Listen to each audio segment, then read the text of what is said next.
Good morning student. Online class में बच्चों आप सभी का स्वागत है। मैं अल्पना सोनी आपको हिंदी के पाठ 4 दीवानों की हस्ती कविता के बारे में आपको बताने जा रही हूँ। तो पढ़ते हैं कविता। इनके कवि हैं भगवती चरण वर्मा।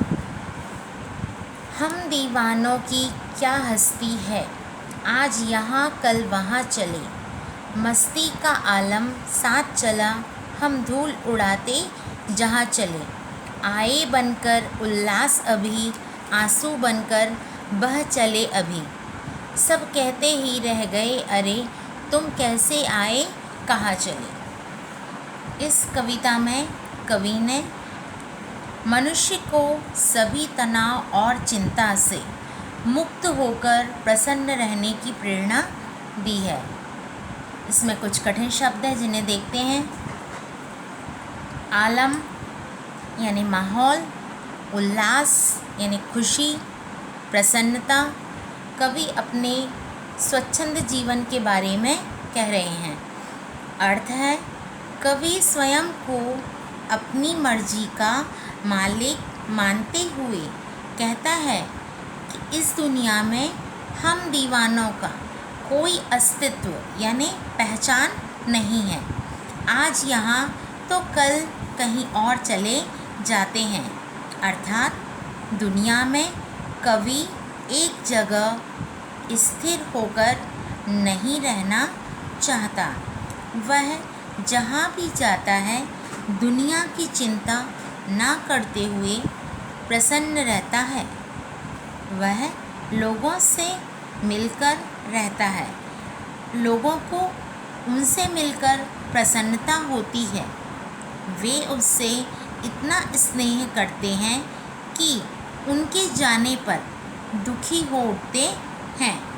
इसका भावार्थ है कि इस जीवन रूपी संसार में मस्त मौला होकर प्रसन्नता के साथ रहना चाहिए।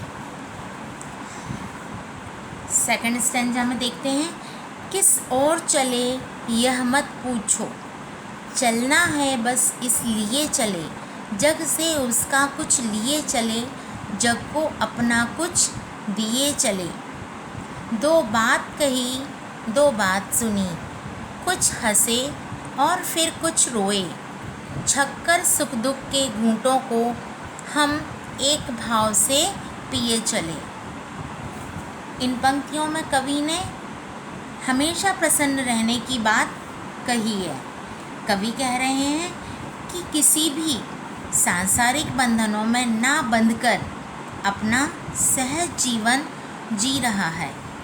इसलिए वह लोगों से कहता है कि उससे कोई यह ना पूछे कि वह कहाँ जा रहा है। वह अपनी इच्छा से यहाँ वहाँ आता जाता रहता है, क्योंकि चलना ही जीवन है। वह दुनिया के लोगों को कुछ देकर दुनिया के लोगों से स्नेह और दुख लेता है। कवि दूसरों की दो बातें सुनकर अपनी दो बातें कह देते हैं, यानी अपने सुख दुख लोगों के साथ बांटते हैं।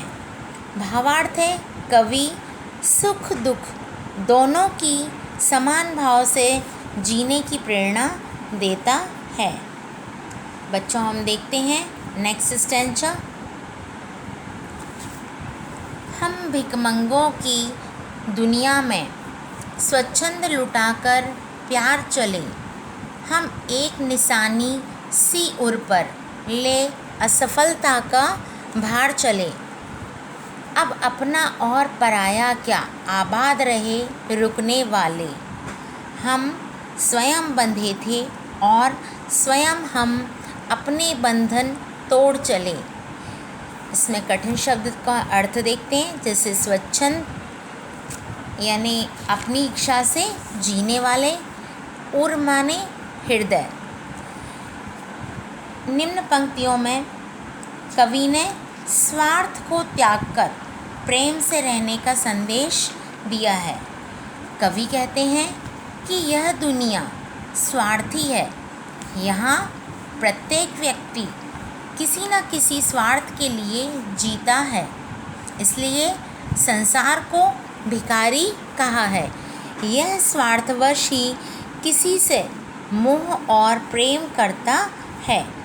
कवि ने इस संसार में निस्वार्थ रूप में प्रेम लुटाया है, परंतु स्वार्थी लोगों के बीच कवि स्वयं को असफल मानता है।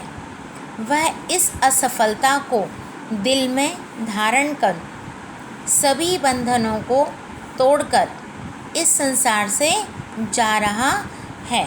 भावार्थ यह है कि मनुष्य के मोह और बंधन का कारण मन ही है। तो इस कविता का अर्थ यहाँ पर पूर्ण होता है।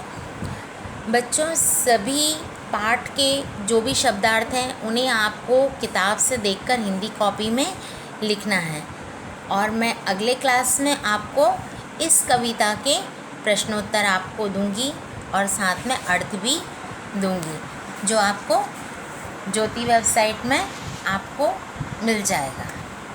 Thank you.